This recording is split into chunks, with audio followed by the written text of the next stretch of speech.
Bonjour à toutes, j'espère que vous allez bien. Pour ma part, ça va très bien. On a passé le week-end à Bangkok. On était invités pour le 1er août à l'ambassade de Suisse. Donc le 1er août, c'est la fête nationale suisse. Et c'était fabuleux. On avait de la nourriture suisse typique, des vins suisses. On a rencontré plein de monde. Et on trouve toujours rigolo avec Raphaël ces événements parce que au début, on se regarde tous et on ne sait pas trop à qui aller parler. Et il y a toujours un petit moment où on se dit: «Ah, est-ce qu'on a bien fait? Est-ce qu'on va vraiment rencontrer des gens intéressants ou est-ce qu'on va être juste les 2 toute la soirée?» Mais finalement, ce qui se passe, c'est toujours la même chose. C'est qu'à la fin, on échange des numéros, on est tous copains et on rigole et ça se passe à merveille.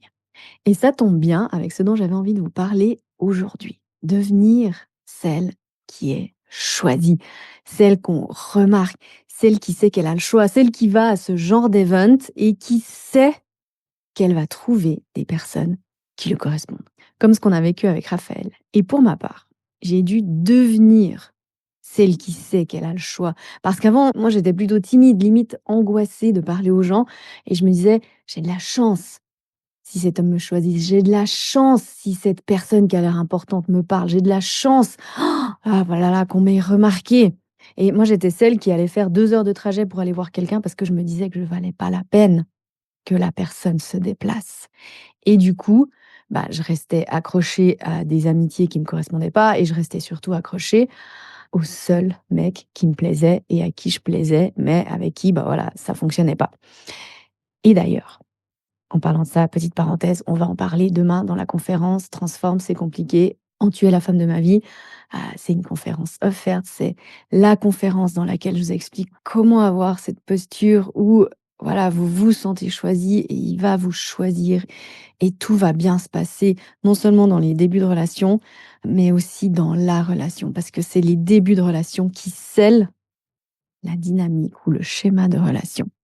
Donc, demain, conférence, inscription offerte. Laura va vous mettre le lien dans les notes du podcast. Et il y aura un replay pour celles qui sont inscrites et une magnifique surprise à la fin. Donc, revenons à nos moutons. Devenir celle qui est choisie. Alors, dit comme ça peut sonner péjoratif. Et l'ancienne féministe en colère que j'étais aurait tiqué. Et je le comprends très très bien. Parce que c'est une position de victime. La bonne posture, c'est j'ai le choix.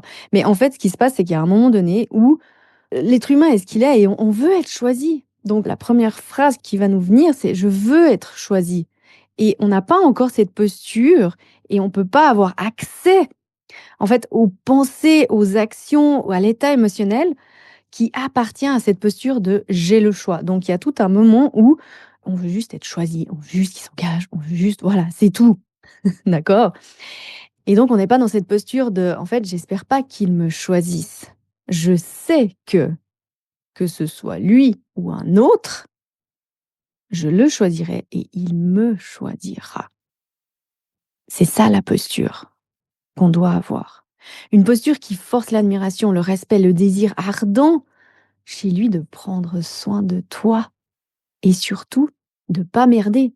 Parce que dans les Disney, le mec, il merde toujours un moment ou un autre. Alors, en général, c'est au tout début, hein, bien évidemment. Jusqu'au moment où la princesse, elle reprend son pouvoir personnel et elle dit stop. Et là, il sait. Il sait instantanément. Hein. Ça prend pas des semaines, des mois, des années. C'est d'un coup que le shift, il est, que le changement, il opère. Que s'il veut la garder dans sa vie, il doit plus jamais merder. Avant de le vivre, je l'aurais décrit comme ouais, il faut avoir cette tension, mais parce que j'ai quand même regardé à l'époque les techniques de séduction ou de on peut appeler ça de la manipulation, etc., etc. Mais j'aimais pas ça. Mais ils expliquaient que voilà, il fallait quand même une petite tension, et j'ai compris en le vivant aujourd'hui que ce n'est pas mais c'est plutôt une sorte de je sais que je ne peux pas faire n'importe quoi avec lui ou elle parce qu'il ou elle ne sera pas OK avec ça. Parce qu'il ou elle se respecte trop pour rester avec quelqu'un qui fait de la merde et qu'il ne respecte pas. Donc en fait, c'est ça, c'est pas une tension, c'est juste, c'est un peu comme un accord tacite qu'on sait, c'est tout. Et en fait, c'est même pas qu'on sait, c'est qu'on n'en a pas envie. Ça nous vient même pas à l'idée de merder, on n'en a pas envie. parce qu'on est trop bien avec cette personne et c'est ça qu'on veut susciter chez l'autre, c'est ce genre d'émotion-là, hein. On veut pas de nouveau tomber dans des séductions, des manipulations, des calculs qu'on doit faire. Non, on veut juste avoir cette posture parce que sans ça, tôt ou tard, tu te fais marcher dessus comme un paillasson. Si tu es en couple et que tu te retrouves à devoir toujours poser tes limites, lui expliquer quoi faire, comment faire pour te faire plaisir ou quoi faire dans la vie de tous les jours, bref, tu es avec un homme enfant ou un fuyant, tu es passé en mode paillasson et tu crois que non, c'est ça le pire dans cette posture-là, tu crois que non parce qu'il reste, mais c'est une illusion. Mais en fait, c'est une illusion parce que personne n'est vraiment 100% heureux dans ce genre de dynamique où tu dois constamment, quelque part, faire changer l'autre, te repositionner, le repositionner, poser tes limites, lui expliquer quoi, comment. Bah, au bout d'un moment, c'est une relation parent-enfant. C'est pas une relation de couple qui est dans le partage. Donc tu veux avoir cette posture de confiance, ce que j'appelle le sweet spot, hein, toujours, et ça rejoint l'épisode de la semaine dernière sur la base essentielle pour rencontrer l'amour et rester avec surtout, hein. Encore une fois, on veut rester avec et rester avec dans la complicité. Sans cette base, c'est mort. Alors je sais que certaines, vous allez me dire: «Oui, mais il faut être tout parfait, nanani nanana nanana». Là, c'est parce que tu es encore dans cette posture de victime que tu te dis ça, mais tu verras qu'un jour, un jour, ça cliquera. Moi, je réfléchis plus à rien, à comment je dois être, comment je dois dire, ce que je dois faire, ce que je dois ressentir ou pas. Tout est juste naturel et vous savez ce qui est bien en amour? C'est qu'on a besoin juste d'un homme. C'est pas comme dans notre job où on a besoin de clients encore et encore et encore. Non, là, c'est génial, on a besoin d'un homme et une fois qu'on a compris comment incarner cette posture, on est tranquille le reste de notre vie. Parce que sinon, sans cette posture, donc tu vas de toute façon te suradapter un jour ou l'autre, si c'est pas tout de suite directement lors de la première rencontre. Mais peut-être ce sera dans 5 ans, peut-être qu'il y aura quelque chose qui joue pas ou un challenge de la vie qui viendra de l'extérieur et tu vas te suradapter parce que tu auras peur de le perdre et parce que tu auras pas construit cette posture de confiance, d'estime personnelle, ni cette base. Parce que c'est grâce à cette base que tu deviens celle qui est choisie. Et là, je sais ce que vous vous dites, parce que je l'entends beaucoup. Mais pourquoi c'est encore à moi de changer? C'est très simple. Parce que c'est toi, ou plutôt ton inconscient, qui a décidé de changer à la base. C'est toi qui as décidé de baisser tes standards à la base. Peu importe quand tu avais 3 ans, 5 ans, 10 ans, 15 ans, 25 ans. C'est toi qui as décidé de devenir la gentille fille, de dire oui à tout, d'accepter n'importe quel comportement. Alors oui, on peut toujours accuser nos parents, les blessures passées, le féminisme, le patriarcat, nanani, nanana. Mais aujourd'hui, et ça fait partie de devenir celle qui vit une relation complice, celle qui est choisie, celle qui se sent choisie, c'est de se responsabiliser. C'est d'arrêter d'accuser, la veuve et l'orphelin pour toutes tes misères. Oui, on sait pourquoi c'est arrivé, comment ça s'est construit, mais il y a un moment donné, il faut décider d'avoir cette posture et en vrai, on ne doit pas changer et c'est ça la clé essentielle à comprendre, mais redevenir celle que l'on était censé être. Si on avait été confiante dans sa puissance personnelle avec une estime de soi à 100, qui serais-tu si tu arrêtais d'avoir peur du jugement des autres, d'hésiter à prendre cette décision, si tu te sentais légitime? Donc la colère du «je dois encore changer», il vient plutôt de «punaise, j'ai déjà changé. Je me suis adaptée pour rien, parce que là, je ne me sens ni aimée, ni choisie, ni respectée» et souvent c'est ni par les mecs, ni par la famille, ni par les collègues, ni par le chef, ni par même les amis et on se dit: «Et c'est encore moi, à moi, j'ai tout fait pour eux, c'est encore à moi de faire tout le boulot». Bah, on prend double peine. Mais parce qu'on baisse nos standards personnels à la base, alors on doit bosser 2 fois plus après pour rééquilibrer. C'est comme lorsque tu t'es empiffré pendant 10 ans, bah, tu dois bosser 2 fois plus pour perdre le poids, pour te retrouver dans ton poids idéal, dans le poids où tu te sens bien. Et c'est aussi comme quand tu acceptes tout dans une entreprise, dans ton job, bah, il te faut cravacher ensuite pour retrouver confiance, amour-propre et respect. Ou pour te sortir d'un burn-out parce que tu as tellement laissé aller, tu as tellement tiré sur la corde que même ton corps, il te dit: «Stop». Et là, tu dois cravacher plus que si tu avais, au final, gardé tes standards dès le départ. Et c'est OK. Encore une fois, on n'apprend pas à le faire, mais maintenant tu sais. Tu pourras plus jamais dire que tu savais pas. Là, c'est terminé, terminé, terminé. Hein? Et il est même plus question d'énergie féminine ou masculine, mais d'être vraiment toi. Parce que tu sais aussi ces histoires de féminin et masculin, moi ce que je fais, c'est que je vous apprends dans Change ton schéma amoureux à être vous. On s'en fout que tu sois un peu plus masculine là ou féminine là ou que tu doives faire ceci ou cela pour être dans ton féminin. On veut que tu sois toi, que tu retrouves ce que c'est d'être toi. Vraiment, et c'est presque indescriptible en fait. Parce que j'ai eu des clientes qui me disaient: «Mais je sais plus quand je dois être dans mon féminin, dans mon masculin, est-ce qu'il y a une jauge?» Est-ce qu'elles s'imaginaient, vraiment un espèce de curseur et mais non en fait. Tu comme d'habitude, au bout d'un moment tu y réfléchis plus. Mais avant, ça prend des tests et ça prend de redevenir toi-même, de changer le comportement, de changer le schéma émotionnel, hein, pour être toi, celle qui est en couple complice, celle qui est droite dans ses bottes, celle qui agit avec élégance.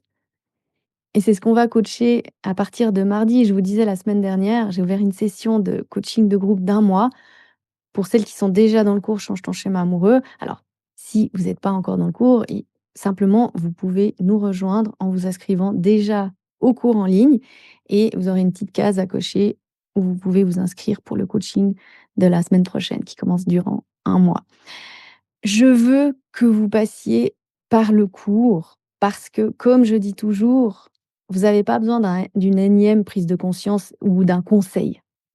Vous avez besoin d'apprendre à relationner depuis un tout autre niveau de conscience et devenir juste celle qui sait, qui a plus justement besoin d'être coachée ou d'avoir des conseils ou qui est dans le doute. Hein, celle qui, même dans une conversation difficile, sait exactement quoi dire. Celle dont les hommes géniaux tombent amoureux. Celle qui s'entend avec ses enfants parce qu'elle sait leur parler, celle qui crée une dynamique de famille saine, même une famille recomposée saine, celle qui ne réagit pas face à ses émotions avec impulsivité, mais sait les gérer, celle qui lâche sa colère, celle qui lâche ses traumas, ses blessures, et celle qui vit, qui se sent vivante. Alors demande-toi toujours, comment réagirait celle qui a 100% confiance?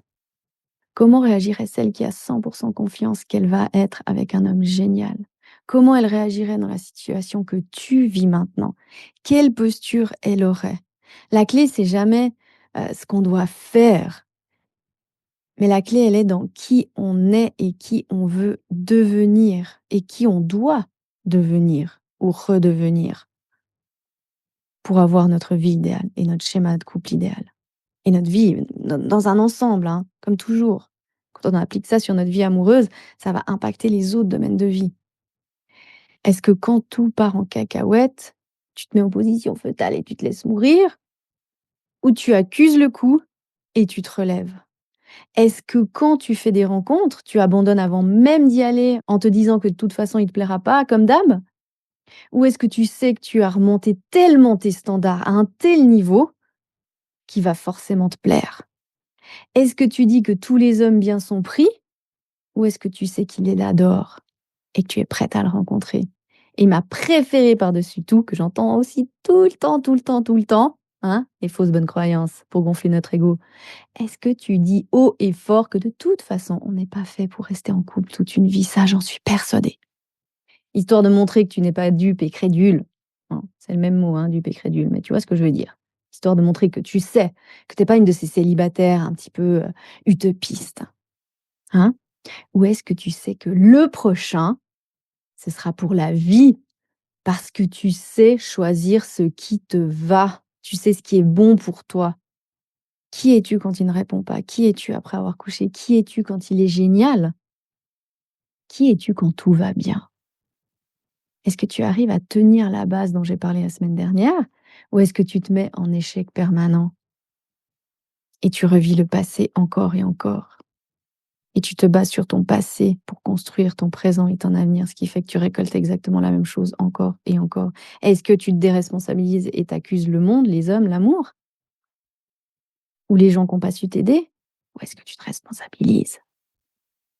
Et ça, c'est ma plus grande réussite, celle que je suis devenue. pas la relation, ni les centaines de personnes coachées, ni même le livre qui est un best-seller. Ce dont je suis le plus fière, c'est d'être devenue celle qui, quoi qu'il arrive, sait que tout ira bien. Celle qui apprend de ses échecs, qui corrige, qui améliore, qui va au bout de ses rêves. Celle qui se responsabilise et surtout qui a arrêté d'accuser les autres. Parce que moi, j'étais la championne pour ça. Et c'est le plus beau cadeau que je me suis fait ces dernières 20 années. Ça va?